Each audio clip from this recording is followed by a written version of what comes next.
አሰላሙ አሌይኩም ወራህመቱላሂ ወበረካቱ። ሰላም ውድ ቻናሌ ቤተሰቦች እንዴት ናችሁ? ከኔ ጋር ሁሉ ሰላም አልሐምዱሊላ። መተናል በአዲስ ቪዲዮ ብቅ ብለናል። በመጀመሪያ ለቻናሌ አዲስ የሆናችሁ ሰብስክራይብ በማድረግ ቤተሰብ ሁኑ። የቻናሌ ቤተሰቦች ደግሞ ላይክ፣ ሸር እያደረጋችሁ አበረታቱኝ።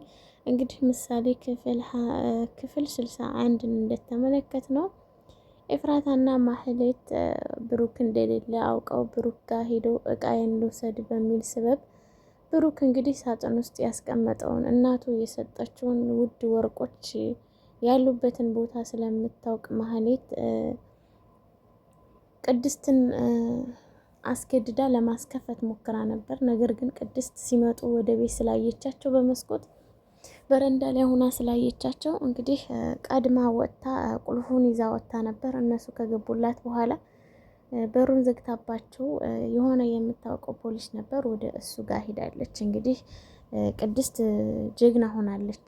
ጎበዝ ጀግና ናት። እና ብሩኬ ራስሽን ጠብቂ ለፖሊስ ደውይ ስላላት እንግዲህ ለፖሊስ ሄዳ ፖሊስ ጠርታ ቅድስት እንግዲህ ፖሊሱን ጠርታ መታ ፖሊሱም እኔ አድርጌ የምልሽን ነገር ታደርጊያለሽ አላት። እሺ ብላ ተስማምታ ማህሌት እንዳያችሁት አንገቷን አንቃ ይዛት ነበር እና ፖሊሱ ገባላት። ከዛም በኋላ ማህሌትና ኤፍራታን እጅ ወደ ላይ ብሎ ሽጉጡን ይዞ ፊት ለፊታቸው ደቅኖባቸው ነበር። ይሄንን ስታይ ማህሌት የማትቀባጥረው ነገር የለም። እኔ እኮ ልዘርፍ አልመጣሁም፣ ቅድስት ብቻዋን ስለሆነች ልንጠይቃት ነበር የመጣ ነው እያለችው፣ እሱም ከዚህ በኋላ አንድ ነገር ብትናገሪ ሲኦል ነው ምከትሽ እያላት ነበር።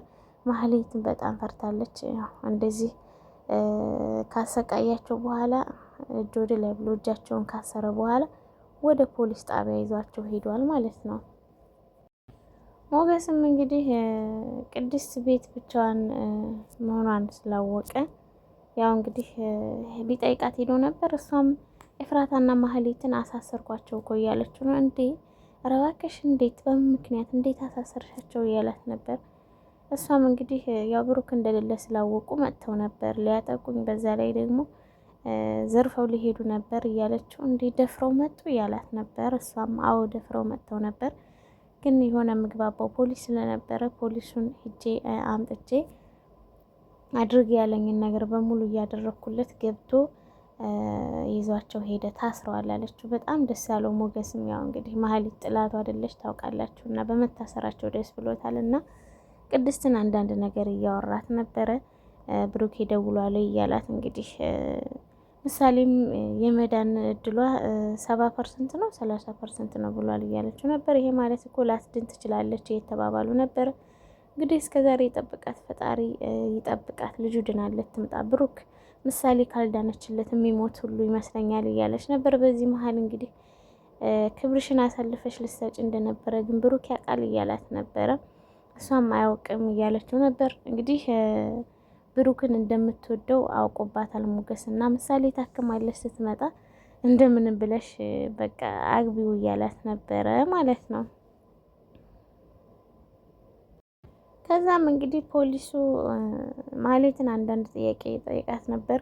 ምን ልታደርጊ ሄድሽ? ከዚህ በፊት ብሩክ ነው የመታኝ ብለሽ ስታበቂ መልሰሽ ቅድስት ናት የመታችኝ ብለሽ ነበር የከሰስሽው እያላት፣ ያው ስለ መሰለኝ ነው አለችው። እኛ ጋር መሰለኝ ብሎ ነገር የለም በህግ ነው የምንሄደው እያላት ነበር። እሷም እንግዲህ እባክህን ልቀቀኝ፣ ከፈለክ የፈለከውን ገንዘብ ሁሉ ላስልክልህ እችላለሁ ስትለው በጥፊ ደረገማት። ሁሉም ሰው እንዳንቺ ልክስክስ መስሎ ነው እንደሚሰማሽ ብሎ አንድ ያጮኋት ማለት ነው። እሰይ የስራዋን ነው እያገኘች ያለችው ማህሌት፣ ከዚህም በላይ ይገባታል። እና አፏ አላርፍ ብሎ እንግዲህ ሌላም ነገር የምትፈልግ ከሆነ ላደርግልህ እችላለሁ እያለችው ነበር። ጉደኛ ነሽ እባክሽ ብሎ ና ወደ ማረፊያ ክፍል ውሰድልኝ ብሎ አስወሰዳት ማለት ነው። ቀጣይ ደግሞ የኤፍራታ ተራ ነበር። ኤፍራታን አንዳንድ ጥያቄዎች እየጠየቃት ነበር። ተባባሪ ነሽ እያላት፣ እሷም እኔ ተባባሪ አይደለሁም እያለችው ነበረ።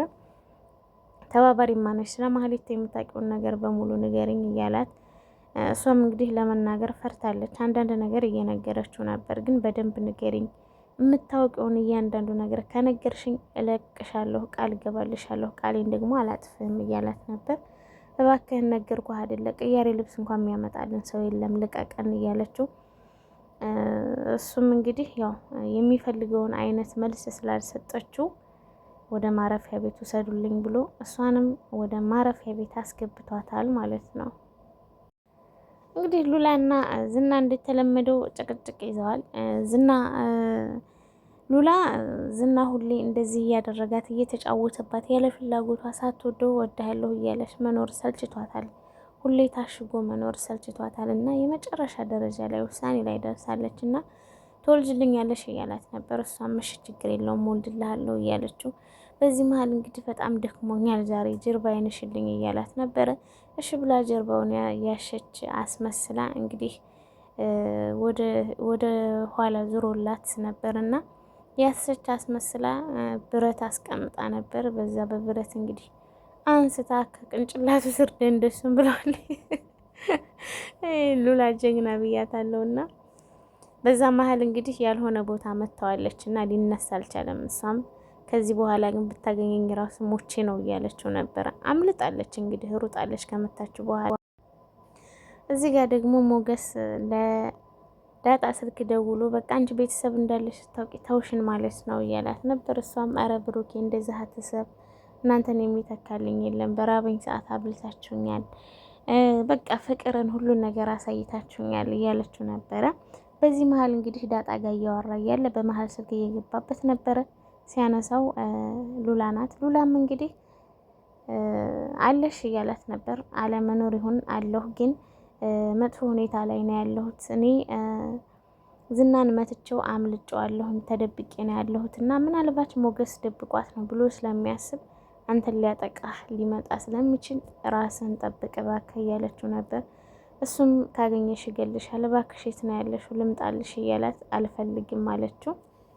ዳጣና ሞገስ ተገናኙ። የማህሌትና የኤፍራታ መታሰር ሲነግራት በጣም ደስ አላት። ሌላም አዲስ ነገር አለ፣ ሉላም አምልጣለች እያላት ነበር። እና ታዲያ የት ነው ያለችው እያለችው፣ እሱም ለጊዜው የት እንዳለች አልነገረችኝም እያላት ነበረ። እና እንግዲህ ዝና እንደምንም ብሎ ከወደቀበት ተነስቶ ያው ሉላን ፍለጋ ይመስለኛል ወጥቶ ነበር። እየተንገዳገደ መንገድ ላይ ሆኖ ማህሌት ደውላ ታስረናል፣ እባክህን ሌላ የሚያወጣን ሰው የለምና ታስፈልገናለህ ቶለና እያለችው ነበር። ምን አባሽ ልታደርጊ ሄድሽ? ያለኔ ፍቃድ ምን አባሽ ልትሰሪ ሄደሽ? እያለ እየተቆጣት ነበረ። እና ናና አስፈታን በቃ ይቅርታ። ከዛም በኋላ ሞገስ ሉላን የት ሊደብቃት እንደሚችል እነግርሃለሁኝ እያለችው ነበር። እሱም እንግዲህ ለመሄድ መሰለኝ እየተጠናገረ ተነስቶ ነበር፣ ግን አልቻለም። የመጨረሻ ፌንት በልቶ ወደቀ ማለት ነው። እና ሉላን ማምልጣለች። እንግዲህ ሉላን ያገኛት ይሆን? ሞገስ እስከ ይገናኙ ይሆን? ሞገስም እንግዲህ የብሩኬን ሽጉጥ አንስቶ ራሱን ለመጠበቅ ይዟል ማለት ነው። እና በቀጣይ ቪዲዮ ምን ይፈጠራል የሚለውን አብረን የምንመለከት ይሆናል። ላይክ፣ ሼር፣ ሰብስክራይብ ማድረጋችሁን አትርሱ። መልካም ጊዜ